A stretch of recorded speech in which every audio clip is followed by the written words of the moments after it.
this is Local 7's training center.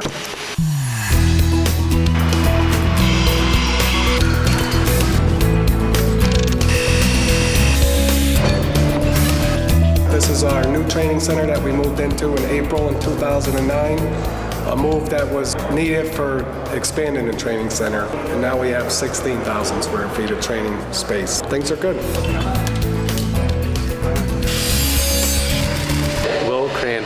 First year apprentice.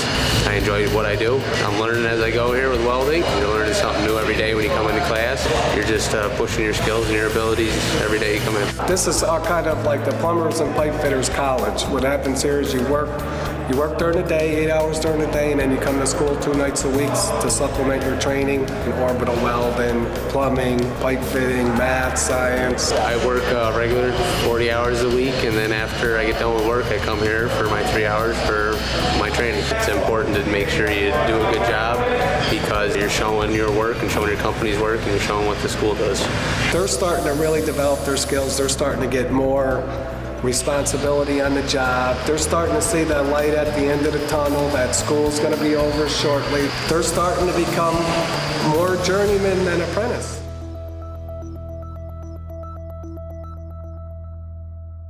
Local 7 had the honor and distinction of being chartered. That's why we have the number 7, which one of the lower numbers, in 1894. Actually, 118 years of proud history. What sets the UA apart is its standard of education, standard of skilled workforce. I think they appreciate it, but they'll appreciate it more as the years go on and see just how much more they progress than a lot of their high school friends and neighborhood friends, because I think it's an excellent business. I don't think it's advertised enough out there. I've been going to school here for 34 years. I'm the oldest apprentice they have. The more certifications you have, the more you're worth to the contractor. Med gas is the fastest growing field in our industry right now today, med gas and HVAC. This is a great resource for a small business owner to provide the kind of training that we would not be able to provide on our own. Well, in this market, you have to be versatile. You have to know every trade as we do. One day you might be doing plumbing, one day it might be some pipe fitting, one day might be welding, one day you might be doing orbital welding. So it's a great opportunity. You get more bang for your buck as an owner, okay? A man has all kinds of skills and he knows all kinds of trades he can do. We have to keep up with the industry. The industry is changing year by year and we have to change with it. And this is what it's all about right here. I'm in one of the welding booths at the Local 7 training facility. It's hard to me because I've never picked up welding before. I've never done it, never touched it.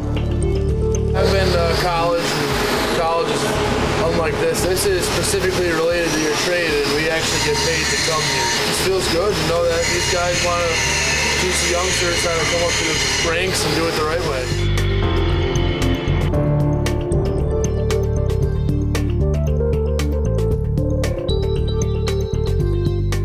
Romeo. I'm a journeyman. I think they have a better opportunity with much better equipment now that we have the bigger school. Everybody helps each other out. It's nice to have somewhere to come to learn, especially if you're lacking in a skill on a job that you realize that you can't do. You can always come here and learn how to do that part of the trade. Now, we're taking an AutoCAD class that he had to get computers for. I'm sure it was pretty expensive. So all you have to do is donate your time, and they'll help you out with whatever class you want to take. This is a skilled trade that takes many years and hours to become competent at. We do professional work. We work for major customers who expect high quality work, and this is a great pool of skilled resources to draw from to conduct our business and serve our customers. So when you call the hall, you get a man from here, he's highly trained. What am I doing wrong? Matthew Curtiglow, starting our 4th year this year. Your fingers pointing towards your body. Instructor's Timmy Moran. Open your hands up. Take the slack out of the rope. Now roll it away from you. Roll your hands away from you. He was just showing us how to tie a cat's paw. Yep, you got it. Oh, I got it. So it's on the inside. Yep. There you go. Now bring the two together. 4th year apprentices. And this is a certified rating class.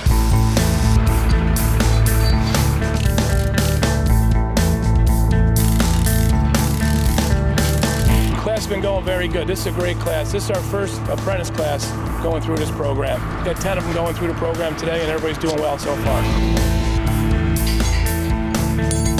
Well, the guys are coming today to learn certification for rigging, which is important because a lot of our work is done with heavy equipment and stuff up in the air all the time. And so these guys are coming and getting their certification, which will allow them to be competent persons, learning what hand signals are important in the signaling cranes.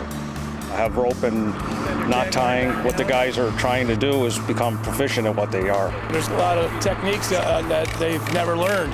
You know, they're just watching people do it in the past, practicing bad habits. You know, crane signals are very important out there. You'd be working around power lines or high pressure steam mains, and you're picking a load that's heavy and off balance, you can potentially have a problem there. I really didn't know too much about any of this before. I just knew up and down, in and out, and I wasn't really too good at it. And I was actually doing a lot of the rigging wrong until we found out what we're really supposed to do and how many shackles we're supposed to use per sling. A lot of things like that. I was actually doing everything wrong. I learned wrong right off the rip. I was glad they helped us out. Okay, let it rip. So by us fulfilling these requirements, that we're able to get our work back again. You get the satisfaction of knowing that you were taught the right way to do it, and it gives you a lot of knowledge out in the field. You know, education doesn't stop upon graduation. This industry is ever-changing. It's orbital welding, beginning orbital welding, and it's basically automatic welding, where you're taking a welding machine, which is a programmable computer. The operator has to program the computer in order for it to weld pipe. We're simulating an actual semiconductor clean room or a pharmaceutical clean room, so they get hands-on experience. There's a lot of rules that come with a clean room, how to proper protocols, procedures. The tubing that we're installing and welding on is high purity tubing. The systems are high purity systems where everything has to be 100% pure and clean. So after the systems are welded, they're tested to 200 parts per billion, and there can't be any type of contaminants in it. So they're learning how to do high purity installations and welding.